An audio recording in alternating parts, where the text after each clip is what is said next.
శ్రీ వారాహిదేవి జ్యోతిష్యాలయం విద్య, ఉద్యోగం, వ్యాపారం, పెళ్లి, ఆరోగ్యం, సంతానం, భార్యాభర్తల మధ్య గొడవలు, అత్తాకోడల మధ్య గొడవలు, ప్రేమించి మోసపోవడం, స్త్రీ పురుష వశీకరణం, ధనం నిలవలేకపోవడం, మీకు ఎటువంటి సమస్యలైనా 24 గంటల్లో పరిష్కారం లభించబడును. నెంబర్ 1 వశీకరణ స్పెషలిస్ట్ కేరళ తాంత్రిక్ గురువు గారు పూజారి పండిత్ పవన్ నంబూద్రి గారు. Phone number 9043637512. ఓం శ్రీ మాత్రే నమః. ఓం శ్రీ వారాహిదేవి నమః. అమ్మవారి భక్తులందరూ కూడా నమస్కారం అండి.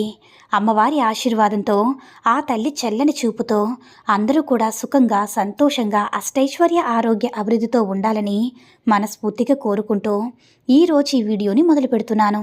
ఈరోజు వీడియో ఏంటంటే, మీ అందరి కోసం ఒక చక్కటి మంత్రం అయితే తీసుకువచ్చానండి. ప్రతి ఒక్కరికి కూడా సొంత ఇల్లు ఉండాలని కోరిక ఉంటుంది కదా. చాలామందికి డబ్బులు అందినా కానీ ఇల్లు కొనేటటువంటి అవకాశం రాక, ఎక్కడ ఇల్లు దొరక్క అనేక రకాలుగా బాధపడుతూ ఉంటారు. మరికొంతమందికి భూ సంబంధమైన సమస్యలు ఉంటాయి. కాబట్టి ఇల్లు కట్టుకోవడానికి భూమి కొనుగోలు చేయడం కానీ, వేరే వ్యాపార భూములు కొనుగోలు చేయడం కానీ చేయాలనుకున్నప్పుడు మీకు వచ్చేటటువంటి ఆర్థిక సమస్యలను ఎదుర్కోవడం కోసమైతే ఒక చక్కటి మంత్రం అయితే ఇప్పుడు మీ ముందుకు తీసుకువచ్చానండి. సహజంగా భూ వారాహి స్వామి యొక్క భార్య అయిన భూ వారాహి అమ్మవారి యొక్క మంత్రాలనేవి కూడా భూమి సంబంధమైన సమస్యలను పరిష్కరించడం అంటే చాలా బాగా ఉపయోగపడతాయి. ప్రతి ఒక్కరికి కూడా భూమి పరమైనటువంటి ఎలాంటి సమస్యలు ఉన్నా సరే, ఇప్పుడు చెప్పుకోబోయేటటువంటి మంత్రాన్ని కనుక 40 రోజుల పాటు జపించారంటే మీ యొక్క సమస్యలన్నీ కూడా తీరిపోతాయి. అయితే ఆ మంత్రం ఏమిటనేది ఇప్పుడు స్క్రీన్ పైన ఇస్తున్నాను చూడండి. ఎన్నిసార్లు చెప్పాలి, ఎన్నిసార్లు జపించాలనేది క్లియర్గా చెప్తున్నాను. మీరు చేయవలసిందంతా కూడా అమ్మవారికి ప్రతి ఒక్కరూ కూడా, అంటే వారాహి అమ్మవారు రాత్రి దేవత కాబట్టి నువ్వుల నూనె వేసి దీపాన్ని వెలిగించడం వల్ల మీకు వచ్చేటటువంటి ఆర్థిక సమస్యలు, ఆర్థిక ఇబ్బందులన్నీ కూడా తొలగించబడతాయన్నమాట. ఇంట్లో ఉన్నటువంటి నెగిటివ్ ఎనర్జీ అనేది పోతుంది. మీకు ఎలాంటి దోషాలైనా సరే తొలగిపోతాయి. కాబట్టి ప్లాస్టిక్ డబ్బాలో అలాంటి వాటిలో కాకుండా మట్టి ప్రమిదలో నువ్వుల నూనె వేసి దీపాన్ని అయితే ఖచ్చితంగా వెలిగించండి. మీకు వచ్చేటటువంటి భూ సమస్యలైనా, సొంత ఇంటి సమస్యలైనా, మీకు వచ్చే అడ్డంకులనేటటువంటివన్నిటిని కూడా తీసేయచ్చు. కాబట్టి అమావాస్య రోజైనా సరే, లేదంటే పౌర్ణమి రోజైనా సరే ఖచ్చితంగా దీపాన్ని వెలిగించుకోండి. ప్రతి ఒక్కరి చిరకాల కోరికగా మిగిలిపోయి ఉన్న సొంత ఇంటి కలనేది నెరవేర్చుకోవడానికి ఈరోజు మంత్రాన్ని చెప్పుకుందాం.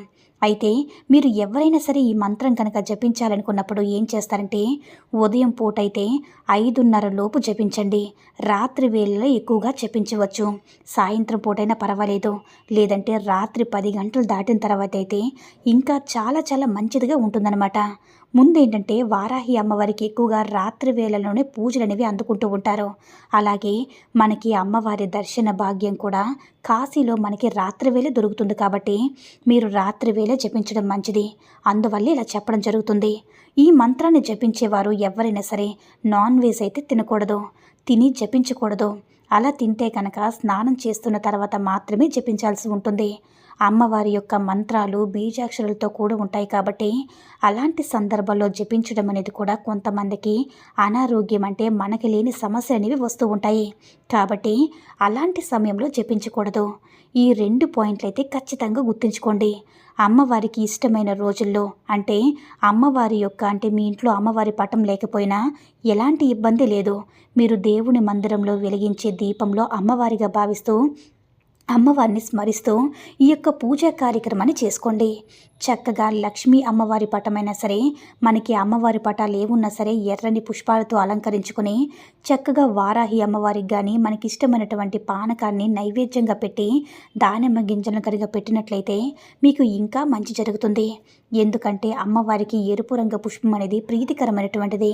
అమ్మవారికి ఎరుపు రంగు పుష్పాలన్నా కూడా ఆ తల్లికి ఎంతో ఇష్టం. కాబట్టి ఇలా దీపాన్ని వెలిగించుకొని అమ్మవారిగా భావిస్తూ మీ యొక్క సమస్యలు అనేవి చెప్పుకొని ఒక రోజు నుంచి మొదలుపెట్టండి. అంటే ఒక రోజు నుంచి, అంటే 40 రోజుల పాటు మీరు ఈ మంత్రాన్ని జపిస్తూ ఉన్నట్లయితే మీ యొక్క కోరిక అనేది తీరిపోతుంది. అయితే 41 డేస్ కూడా మీరు పట్టుదలతో ఒక యజ్ఞంలాగా ఒక సంకల్పంలాగా చేసుకోవాలని అనుకుంటున్నారు కాబట్టి 41 రోజులు అనేది తప్పకుండా జపించండి. మీకు ప్రత్యేకంగా చెప్పడం జరుగుతుంది. ఎందుకంటే ఈ మంత్రాన్ని మీరు 108 సార్లు అయితే ఖచ్చితంగా జపించండి. లేదు మాకు రాదు అనుకున్న వారు ఏదో ఒక బుక్ పెట్టుకొని ఇంతకు ముందు మంత్రాలు ఏదైనా చెప్పడం జరిగింది కదా, ఆ బుక్లో ఈ మంత్రాన్ని కూడా 108 సార్లు ప్రతిరోజు కూడా రాయండి. దానివల్ల లేదంటే రాసిన ఫలితం అనేది ఉంటుంది ఒకే, అంటే చదివిన రాసిన ఫలితం అనేది ఒకేలా ఉంటుంది. కాబట్టి రాయడం వల్ల కూడా మీకు మంచి ఫలితం అయితే వస్తుంది. 41 రోజుల్లో మీ యొక్క సొంత ఇంటి కళ అనేది నెరవేర్చుకోవచ్చు. వివాదాలకు సంబంధమైనటువంటి మీ యొక్క సమస్యలు ఏమున్నా సరే వారాహి అమ్మవారు తీరుస్తారు. కాబట్టి ఎవరు కూడా ఈ అవకాశాన్ని మిస్ చేసుకోవద్దు. ఖచ్చితంగా ప్రయత్నించండి. ప్రతి ఒక్కరూ కూడా శ్రద్ధగా గమనించండి. చదవడం రాని వాళ్ళు రాయడం కూడా రాయండి. అయితే ఆ మంత్రం ఏంటంటే ఓం క్లీం క్లీం ఓం హస్తవారాహి నమః. మరొకసారి చెప్తున్నాను వినండి. ఓం క్లీం క్లీం ఓం హస్తవారాహి నమః. ఓం క్లీం క్లీం ఓం హస్తవారాహి నమః. ఓం క్లీం క్లీం ఓం హస్తవారాహి నమః. ఓం క్లీం క్లీం ఓం హస్తవారాహి నమః అని యొక్క మంత్రము మీకు సొంత గృహం ఎవరైనా కావాలి అనుకున్నవారు ఈ మంచి అవకాశాన్ని సద్వినియోగం చేసుకొని తప్పకుండా మీరు ప్రయత్నించండి. చాలామందికి అయితే ఒక డౌట్ అయితే రావచ్చు. పీరియడ్స్ టైంలో ఏం చేయాలంటే ఆ టైంలో 5 డేస్ని స్కిప్ చేసిన తర్వాత మీరు ఎక్కడైతే ఆపారో అక్కడి నుంచి మీరు ఈ మంత్రాన్ని అయితే జపించడానికి ప్రారంభించండి. తర్వాత అడ్డం వస్తే గడిచిన తర్వాత మళ్ళీ 11 రోజుల నుంచి స్టార్ట్ చేయండి. ఈ విధంగా మీరు 41 రోజుల పాటు వారాహి అమ్మవారి యొక్క మంత్రాన్ని, అతి శక్తివంతమైన ఈ బీజాక్షరాలతో కూడినటువంటి యొక్క పవిత్రమైనటువంటి మంత్రాన్ని మీరు జపించడం వల్ల మీ ఇల్లు అనేది సుఖ సంతోషాలు అనేవి కూడా విల్లు విరుస్తాయి. ఆర్థిక సమస్యలనేవి తొలగిపోయి అనారోగ్య సమస్యలనేవి దరిచేరవు. కాబట్టి మీ యొక్క సొంత ఇంటి కళ అనేది నెరవేర్చుకోవడానికి, మీ యొక్క సంపదలనేవి పెరగడానికి ఈ యొక్క మంత్రం అనేది చాలా అద్భుతంగా పనిచేస్తుంది. కాబట్టి ప్రతి ఒక్కరూ కూడా అమ్మవారికి సంబంధించినటువంటి ఈ మంత్రాన్ని జపించుకొని అమ్మవారి యొక్క అనుగ్రహంతో సంతోషంగా జీవించండి. ఈ వీడియో కనుక నచ్చినట్లయితే మరికొంతమంది అమ్మవారి భక్తులకు రీచ్ చేయాలా షేర్ చేసి లైక్ చేయండి. అలాగే మన ఛానల్ ఎవరైనా మొదటిసారిగా చూస్తున్నట్లయితే తప్పకుండా సబ్స్క్రైబ్ చేసుకొని మాకు కొంచెం సపోర్ట్ చేయండి. సర్వే జన సుఖినో భవంతు. ఓం శ్రీ మాత్రే నమః. ఓం శ్రీ వారాహిదేవ్యై నమః.